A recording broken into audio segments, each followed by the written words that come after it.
Chainsaw man ಪ್ರಪಂಚ ಕೇವಲ ಬರೀ ಡೆವಿಲ್ಸ್ ಅಥವಾ ರಕ್ತಸಿಕ್ತವಾದ ಜಾಗ ಮಾತ್ರ ಅಲ್ಲ.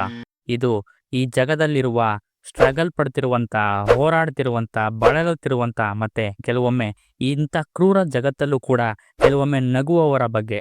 ಸೊ ಇವತ್ತು ನಾವು ಎಲ್ಲಾ ಮೈನ್ ಕ್ಯಾರೆಕ್ಟರ್ಸ್, ಚೈನ್ಸಾ ಮ್ಯಾನ್ ನಲ್ಲಿರುವ ಎಲ್ಲಾ ಮೈನ್ ಕ್ಯಾರೆಕ್ಟರ್ಸ್ ಬಗ್ಗೆ, ಅವ್ರ ಬಗ್ಗೆ ಡೀಪ್ ಡೈವ್ ಆಗಿ ಅವ್ರ ಬಗ್ಗೆ ತಿಳ್ಕೊಳ್ಳೋಣ. ಅವರ ಬ್ಯಾಕ್ ಗ್ರೌಂಡ್ ಏನು ಮತ್ತೆ ಕಥೆಯಲ್ಲಿ ಅವರ ಪಾತ್ರ ಏನು ಅನ್ನೋದನ್ನ ತಿಳ್ಕೊಳ್ಳೋಣ ಬನ್ನಿ. ಮೊದಲಿಗೆ ನಾವು ನೋಡೋದು ಆಬ್ವಿಯಸ್ಲಿ ಡೆಂಜಿ, ಯಾರು ಚೈನ್ಸಾ ಮ್ಯಾನ್ ಬದಲಾಗ್ತಾನೋ ಅದೇ ಹುಡುಗನ ಬಗ್ಗೆ. ಇವನ ಜೀವನ ಸಮಾಜದಲ್ಲಿ ತುಂಬಾ ಕರಾಳವಾದ ಮೂಲೆಯಲ್ಲಿ ಪ್ರಾರಂಭವಾಗುತ್ತೆ. ಯಾಕೆಂದ್ರೆ ಸಾಲದಲ್ಲಿ ಮುಳುಗಿರುವ ಇವನ ಹತ್ರ ಇರುವಂತ ಎಲ್ಲ ಅಂಗಾಂಗಗಳನ್ನ ಮಾರ್ಕೊಂಡು ಜೀವನ ಮಾಡಿಸ್ತಿರ್ತಾನೆ. ಅಂದ್ರೆ ಇವನು ಕಣ್ಣು, ಕಿಡ್ನಿ ಎಲ್ಲವನ್ನ ಮಾರ್ಕೊಳ್ತಾ ಇರ್ತಾನೆ.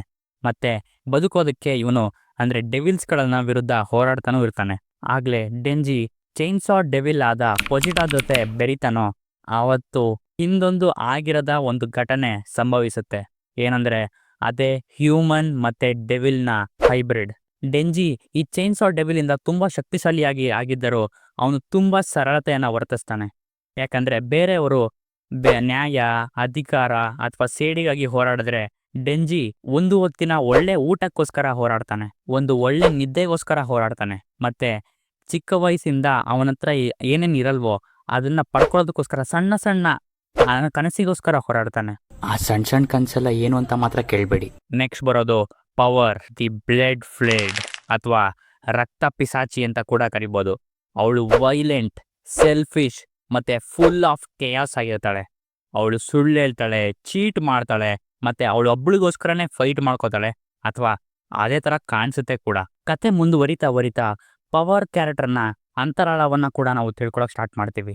ಅವಳ ಮತ್ತೆ ಡೆಂಜಿ ಮತ್ತೆ ಅಕ್ಕಿನ ಒಡನಾಟದಿಂದ ಅವಳು ಫ್ರೆಂಡ್ಶಿಪ್, ಲವ್ ಮತ್ತೆ ಸ್ಯಾಕ್ರಿಫೈಸ್ಗಳನ್ನ ಕೂಡ ಕಲಿಯೋದಕ್ಕೆ ಶುರು ಮಾಡ್ತಾಳೆ. ಪವರ್ನ ಲೌಡ್ ಮತ್ತೆ ಅನ್ಪ್ರೆಡಿಕ್ಟೇಬಲ್ ಪರ್ಸನಾಲಿಟಿ ಅವಳ ಹೃದಯವನ್ನ ಆಳವಾಗಿ ಮರೆಮಾಚಿದೆ. ಅಕಿ ಹಯಕವ. ಅಕಿ ಒಬ್ಬ ಕಾಮ್ ಮತ್ತೆ ಡಿಸಿಪ್ಲಿನ್ಡ್ ಡೆವಿಲ್ ಹಂಟರ್. ಮತ್ತೆ ಅವನು ಸ್ಟಾರ್ಟಿಂಗ್ ಅಲ್ಲಿ ನಮ್ಗೆ ನೋಡಿದಾಗ ಅವನು ಎಕ್ಸಾಕ್ಟ್ ಡೆಂಜಿ ಆಪೋಸಿಟ್ ಅಂತ ಕೂಡ ನಮ್ಗೆ ಅನ್ಸುತ್ತೆ. ಅವನು ಡೆವಿಲ್ಸ್ ಗಳಿಂದ ಅವನ ಕುಟುಂಬವನ್ನ ಕಳ್ಕೊಂಡಿರ್ತಾನೆ. ಅವನ ಇಡೀ ಜೀವನ ಅವನು ರಿವೆಂಜ್ಗೋಸ್ಕರ ಮುಡಿಪಾಗಿಟ್ಟಿದ್ದಾನೆ ಅಂತ ಕೂಡ ಹೇಳ್ಬೋದು. ಅವನು ನೋಡೋದಿಕ್ಕೆ ತುಂಬಾ ಕೋಲ್ಡ್ ಆಗಿ ಕಾಣಿಸಿದ್ರು ಅವನು ಅಸಹನೀಯ ನೋವನ್ನ ಹೊತ್ತು ತಿರುಗ್ತಾ ಇರುವ ವ್ಯಕ್ತಿ. ಡೆಂಜಿ ಮತ್ತೆ ಪವರ್ ಇಂದ ಅಕಿ ನಾನು ಮತ್ತೊಮ್ಮೆ ಇಂಥ ಅವಕಾಶವನ್ನ, ಮತ್ತೊಂದೇ ಇಂಥ ಭಾವನೆಯನ್ನ ಪಡ್ಕೊಳ್ಳೋದಿಲ್ಲ ಅಂತ ಅನ್ಕೊಂಡಿರ್ತಾನೆ. ಅದೇ ಅವನ್ಗೆ ಮತ್ತೆ ಸಿಗುತ್ತೆ, ಅದೇ ಕುಟುಂಬ, ಫ್ಯಾಮಿಲಿ. ಇವನ ಆರ್ಕ್ ತುಂಬಾ ಬ್ಯೂಟಿಫುಲ್ ಮತ್ತೆ ಹಾರ್ಟ್ ಬೀಟಿಂಗ್ ಆಗಿರುತ್ತೆ. ಇದೇ ನಮ್ಗೆ ನೆನಪಿಸೋದು ಚೈನ್ಸಾ ಮ್ಯಾನ್ ಅನ್ನೋದು ಬರೀ ಗೆಲುವು ಮಾತ್ರ ಅಲ್ಲ, ಇದು ಡಿಗ್ನಿಟಿ ಆಗಿರುತ್ತೆ, ಅದು ಕೂಡ ಟ್ರಾಜಿಡಿಯಲ್ಲಿ. ಸೊ ಇವರೇ ಚೈನ್ಸಾ ಮ್ಯಾನ್ ನ ಹಾರ್ಟ್ಸ್. ಏನು ಇನ್ನೊಬ್ರಿದಾರ?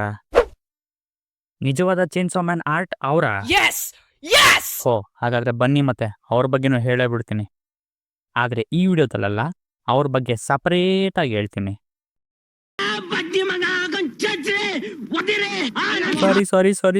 ಸಾರಿ ಈ ವಿಡಿಯೋ ನಿಮ್ಗೆ ಅನಿಸ್ತದೆ ಕೆಳಗಡೆ ಕಾಮೆಂಟ್ ತಿಳಿಸಿ. ಮತ್ತೆ ನೆಕ್ಸ್ಟ್ ವಿಡಿಯೋ ಸಿಗ್ತೀನಿ, ಅವ್ರ ಜೊತೆ ವಿಡಿಯೋ ಮಾಡ್ತೀನಿ. ಬಾಯ್.